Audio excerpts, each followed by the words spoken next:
नमस्कार साथियों, मैं आनंद चौधरी आप सभी को पेंशन से जुड़ी हर जरूरी और अहम खबर देता हूं। अगर आपने अभी तक हमारे इस चैनल को सब्सक्राइब नहीं किया है तो जरूरी खबर पाने के लिए अभी इस चैनल को सब्सक्राइब करें और घंटी का बटन जरूर दबाएं। देश भर के करोड़ों कर्मचारियों, 70 लाख से अधिक पेंशन धारकों, भूतपूर्व सैनिकों और सरकारी सेवा से जुड़े हर उस परिवार के लिए आज की ये बड़ी खबर बहुत ही महत्वपूर्ण साबित होने वाली है, क्योंकि राजधानी दिल्ली से एक साथ कई बड़े संकेत मिले हैं। कार्मिक मंत्रालय, वित्त मंत्रालय और जेसीएम की हाई लेवल बैठक के बाद अब कर्मचारियों और पेंशनरों को लेकर सरकार के भीतर क्या मंथन चल रहा है, इसकी तस्वीर धीरे धीरे साफ होती दिखाई दे रही है। और दोस्तों, आज की इस विशेष रिपोर्ट में हम आपको बताएंगे कि आखिर हुई वह बड़ी बैठक क्यों इतनी महत्वपूर्ण मानी जा रही है, क्यों अब अतिरिक्त पेंशन को लेकर देश भर के बुजुर्ग पेंशनरों की उम्मीदें फिर से जाग चुकी हैं, क्यों फुल फैमिली पेंशन की मांग को लेकर सरकार पर दबाव लगातार बढ़ता जा रहा है, और आखिर महंगाई भत्ते और महंगाई राहत को लेकर ऐसा क्या संकेत मिला है जिसने लाखों कर्मचारियों और पेंशन धारकों के चेहरे पर खुशी ला दी है। दोस्तों, आज की इस रिपोर्ट में हम 18 महीने के लंबित एरियर से लेकर फिक्स्ड मेडिकल अलाउंस,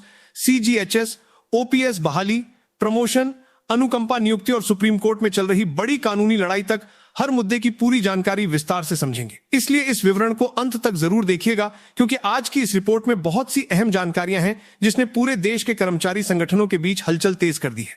इस वक्त की मुख्य समीक्षाओं और बड़ी खबरों की बात करें तो नई दिल्ली में कैबिनेट सचिव की अध्यक्षता में ज्वाइंट कंसल्टेटिव मशीनरी की 49वीं राष्ट्रीय परिषद की निर्णायक बैठक संपन्न हो चुकी है, जहां जेसीएम व्यवस्था के 60 वर्ष पूरे होने पर डायमंड जुबली समारोह का आयोजन भी किया गया। इसी बैठक में स्टाफ साइड द्वारा 80 वर्ष की मौजूदा बाध्यता को घटाकर 65 वर्ष की आयु से ही 5% अतिरिक्त पेंशन देने, 70 वर्ष पर 10% और 75 वर्ष पर 15% एडिशनल पेंशन देने की मानवीय मांग रखी गई है। इसके साथ ही पेंशनर की मृत्यु के पश्चात आश्रित परिवार को जीवन भर कर्मचारी के बराबर पूरी पेंशन राशि देने यानी पूर्ण पारिवारिक पेंशन की विधिक मांग पर सामाजिक और विधिक दबाव बनाया जा रहा है। वहीं बढ़ती स्वास्थ्य लागतों और दवाओं के खर्च को देखते हुए मासिक चिकित्सा भत्ते यानी फिक्स्ड मेडिकल अलाउंस को बढ़ाकर 3,000 रुपए प्रति माह करने का आधिकारिक प्रस्ताव रखा गया है। इसके अलावा उपभोक्ता मूल्य सूचकांक के आंकड़ों के आधार पर डीएडीआर में वृद्धि होने से वर्तमान 62% की दर बढ़कर 66% तक पहुंचने की प्रबल संभावना के साथ महंगाई राहत में 4% उछाल के संकेत भी मिल रहे हैं। दोस्तों, सबसे पहले बात करते हैं उस हाई लेवल मीटिंग की जिसने पूरे देश के कर्मचारी संगठनों के बीच हलचल तेज कर दी है। नई दिल्ली में जेसीएम यानी ज्वाइंट कंसल्टेटिव मशीनरी की 49वीं राष्ट्रीय परिषद की बैठक आयोजित की गई। ये कोई सामान्य बैठक नहीं थी, बल्कि इसे आने वाले समय के लिए बहुत निर्णायक माना जा रहा है। बैठक की अध्यक्षता स्वयं कैबिनेट सचिव की ओर से की गई और राष्ट्रीय सचिव श्री शिव गोपाल मिश्रा जी अपनी पूरी टीम के साथ इसमें शामिल हुए। दोस्तों, इस बैठक की खास बात यह भी रही कि जेसीएम व्यवस्था के 60 वर्ष पूरे होने पर डायमंड जुबली समारोह भी मनाया गया। सरकार की तरफ से यह कहा गया कि कर्मचारियों और सरकार के बीच संवाद बनाए रखने में जेसीएम की भूमिका ऐतिहासिक रही है और आगे भी कर्मचारी हितों को लेकर बातचीत जारी रखी जाएगी। लेकिन दोस्तों, असली चर्चा उन मुद्दों पर हुई जिन्होंने लाखों पेंशनरों और कर्मचारियों की उम्मीदों को फिर से जगा दिया है। दोस्तों, बैठक में सबसे बड़ी और सबसे भावुक मांग अतिरिक्त पेंशन यानी एडिशनल पेंशन को लेकर उठाई गई। वर्तमान नियमों के अनुसार अतिरिक्त पेंशन का लाभ केवल 80 वर्ष की आयु पूरी करने के बाद शुरू होता है, लेकिन स्टाफ साइड ने सरकार के सामने प्रस्ताव रखते हुए कहा कि यह व्यवस्था बदलनी चाहिए। कर्मचारियों और पेंशनरों की तरफ से कहा गया कि आज के समय में बढ़ती उम्र के साथ मेडिकल खर्च, दवाइयों का बोझ और जीवन यापन की लागत इतनी बढ़ चुकी है कि 80 वर्ष तक इंतजार करना अधिकांश बुजुर्ग पेंशनरों के साथ अन्याय जैसा है। बैठक में यह प्रस्ताव रखा गया कि 65 वर्ष की आयु पूरी होने पर 5% अतिरिक्त पेंशन दी जाए, 70 वर्ष की आयु पर 10% और 75 वर्ष की आयु पर 15% अतिरिक्त पेंशन शुरू की जाए। दोस्तों, इस मांग के पीछे सबसे बड़ा तर्क यही रखा गया कि देश के हजारों पेंशनर ऐसे हैं जो 80 वर्ष की आयु तक पहुंच ही नहीं पाते और पूरी जिंदगी सेवा देने के बाद भी उन्हें अतिरिक्त पेंशन का वास्तविक लाभ नहीं मिल पाता। यही कारण है कि अब इस मांग को मानवीय आधार पर सबसे मजबूत मांग माना जा रहा है। सूत्रों की माने तो सरकार ने इस प्रस्ताव को पूरी तरह खारिज नहीं किया है, बल्कि संबंधित मंत्रालयों से चर्चा के बाद इस पर गंभीरता से विचार करने का आश्वासन दिया गया है। यही वजह है कि अब लाखों बुजुर्ग पेंशनरों की उम्मीदें फिर से जाग चुकी हैं। दोस्तों, इसके बाद जो दूसरा सबसे बड़ा मुद्दा बैठक में उठा वो था फुल फैमिली पेंशन का। वर्तमान नियमों के अनुसार जब किसी पेंशनर की मृत्यु हो जाती है तो परिवार को कुछ समय तक बढ़ी हुई फैमिली पेंशन मिलती है, लेकिन बाद में यह राशि कम कर दी जाती है। अब स्टाफ साइड की ओर से सरकार के सामने यह मांग रखी गई कि जिस राशि की पेंशन कर्मचारी को मिल रही थी वही पूरी राशि उसके परिवार को जीवन भर मिलनी चाहिए। दोस्तों, इस मांग के पीछे बहुत बड़ा सामाजिक तर्क दिया गया। कहा गया कि जब परिवार का कमाने वाला सदस्य दुनिया छोड़ देता है तब परिवार पहले से ही आर्थिक और मानसिक संकट से गुजर रहा होता है। ऐसे समय में पेंशन की राशि घटा देना परिवार पर अतिरिक्त बोझ डालने जैसा है। इसीलिए सरकार को मानवीय दृष्टिकोण अपनाते हुए फुल फैमिली पेंशन लागू करनी चाहिए ताकि विधवा, बुजुर्ग माता पिता और आश्रित बच्चों को आर्थिक सुरक्षा मिल सके। दोस्तों, यह मुद्दा अब तेजी से देश भर के कर्मचारी संगठनों के बीच बड़ा आंदोलन बनता जा रहा है और आने वाले समय में इस पर सरकार के ऊपर दबाव और बढ़ सकता है। दोस्तों, बैठक में मेडिकल सुविधाओं को लेकर भी बड़ा मुद्दा उठाया गया। आज देश भर में इलाज का खर्च जिस तेजी से बढ़ रहा है, उसने पेंशनरों की सबसे बड़ी चिंता बढ़ा दी है। जेसीएम की तरफ से यह मांग उठाई गई कि सीजीएचएस अस्पतालों में इलाज का पूरा खर्च सरकार उठाए। अगर किसी मरीज का बिल पैकेज रेट से ज्यादा आता है तो भी उसका पूरा भुगतान सरकार द्वारा किया जाए। इसके अलावा कर्मचारियों और पेंशनरों के मेडिकल बिल महीनों तक लंबित पड़े रहते हैं, जिस कारण बुजुर्गों को आर्थिक परेशानी झेलनी पड़ती है। बैठक में यह मांग भी रखी गई कि मेडिकल बिलों का निपटारा समय सीमा के भीतर किया जाए और किसी भी पेंशनर को अपने इलाज के पैसे के लिए दफ्तरों के चक्कर ना काटने पड़े। दोस्तों, सरकार ने इस मुद्दे को भी गंभीर बताते हुए स्वास्थ्य मंत्रालय और संबंधित विभागों से बातचीत करने का भरोसा दिया है। अगर इस दिशा में फैसला होता है तो लाखों पेंशनरों को बहुत बड़ी राहत मिल सकती है। दोस्तों, अब बात करते हैं फिक्स्ड मेडिकल अलाउंस यानी एफएमए की। वर्तमान समय में मिलने वाला एफएमए पेंशनरों की वास्तविक जरूरतों के मुकाबले बहुत कम माना जा रहा है। दवाइयों की कीमतें लगातार बढ़ रही हैं, जांचों का खर्च बढ़ चुका है और सामान्य इलाज भी अब महंगा हो चुका है।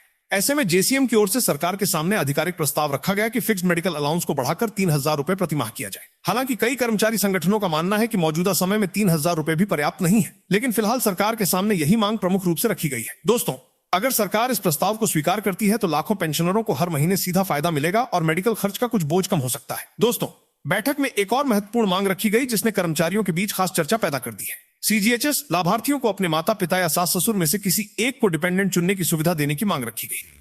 वर्तमान नियमों में कई कर्मचारी ऐसी स्थिति में फंस जाते हैं जहां उन्हें परिवार के किसी एक सदस्य को चुनना पड़ता है, जबकि दोनों पक्षों की जिम्मेदारी उनके ऊपर होती है। ऐसे में सरकार से कहा गया कि कर्मचारियों को यह स्वतंत्रता दी जाए कि वे अपनी परिस्थिति के अनुसार किसी भी आश्रित सदस्य को चिकित्सा सुविधा में शामिल कर सके। दोस्तों, ये मांग विशेष रूप से उन कर्मचारियों के लिए बड़ी राहत साबित हो सकती है जो अपने बुजुर्ग माता पिता या सास ससुर की पूरी जिम्मेदारी उठा रहे हैं। दोस्तों, अब बात उस मुद्दे की जिसने वर्षों से देश भर में राजनीतिक और सामाजिक बहस छेड़ रखी है, यानी ओल्ड पेंशन स्कीम। जेसीएम की बैठक में एक बार फिर कर्मचारियों की ओर से यह मांग जोरदार तरीके से उठाई गई कि एनपीएस और यूपीएस की जगह ओपीएस को बहाल किया जाए। कर्मचारियों का कहना है कि ओपीएस में रिटायरमेंट के बाद स्थिरता और सुरक्षा मिलती थी, जबकि नई पेंशन व्यवस्था में भविष्य पूरी तरह बाजार पर निर्भर हो गया है। यही कारण है कि देश भर में कर्मचारी संगठन लगातार पुरानी पेंशन बहाली की मांग कर रहे हैं। दोस्तों, सरकार ने इस पर कोई स्पष्ट घोषणा तो नहीं की, लेकिन यह जरूर कहा गया कि कर्मचारियों की चिंताओं को सरकार समझती है और विभिन्न विकल्पों पर चर्चा जारी है। यही कारण है कि अब आने वाले महीनों में ओपीएस बनाम एनपीएस की बहस और तेज हो सकती है। दोस्तों, बात करते हैं मिलने वाले महंगाई भत्ते और महंगाई राहत की। यह समय हर बार कर्मचारियों और पेंशनरों के लिए उम्मीदों का समय होता है, क्योंकि इसी दौरान डीए और डीआर में संशोधन किया जाता है। लेकिन इस बार जो संकेत मिल रहे हैं वे पिछले कई वर्षों की तुलना में ज्यादा उत्साह बढ़ाने वाले हैं। उपभोक्ता मूल्य सूचकांक के आंकड़े सामने आ चुके हैं और इनके आधार पर महंगाई भत्ते में लगभग 2% की बढ़ोतरी तय मानी जा रही है। अभी आगे के आंकड़े आना बाकी हैं। अगर महंगाई का यही स्तर बना रहता है तो कुल 4% तक की बढ़ोतरी संभव मानी जा रही है। दोस्तों,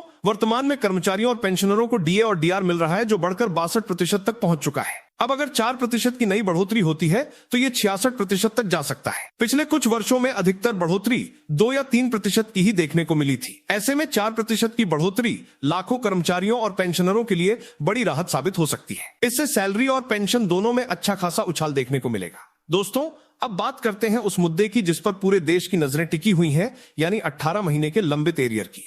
कोविड काल के दौरान रोके गए डीए एरियर को लेकर कर्मचारियों और पेंशनरों के बीच लंबे समय से नाराजगी बनी हुई है। सरकार ने कई बार यह कहकर भुगतान से इनकार किया कि उस समय आर्थिक परिस्थितियां कठिन थीं, लेकिन अब कर्मचारी संगठन इस मामले को सुप्रीम कोर्ट तक ले जा चुके हैं। इसके साथ ही ईपीएस 95 को लेकर भी कर्मचारियों की मांग बहुत तेज है। ईपीएस 95 के तहत पेंशन बढ़ाने को लेकर लगातार आंदोलन किए जा रहे हैं ताकि न्यूनतम पेंशन की राशि में सम्मानजनक वृद्धि की जा सके। ईपीएस 95 के पेंशन भोगी लंबे समय से सरकार से गुहार लगा रहे हैं और इस बैठक में भी ईपीएस 95 को लेकर सकारात्मक चर्चा की उम्मीद जताई गई है। दोस्तों, अब सबसे बड़ा सवाल यही है कि आगे क्या होगा। क्या सरकार इन मांगों को स्वीकार करेगी?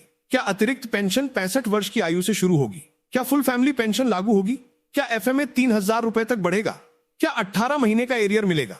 दोस्तों, फिलहाल सरकार की तरफ से सकारात्मक विचार का आश्वासन दिया गया है, लेकिन इतना जरूर साफ हो चुका है कि कर्मचारी और पेंशनर संगठन अब पहले से ज्यादा मजबूती के साथ अपनी मांगों को उठा रहे हैं।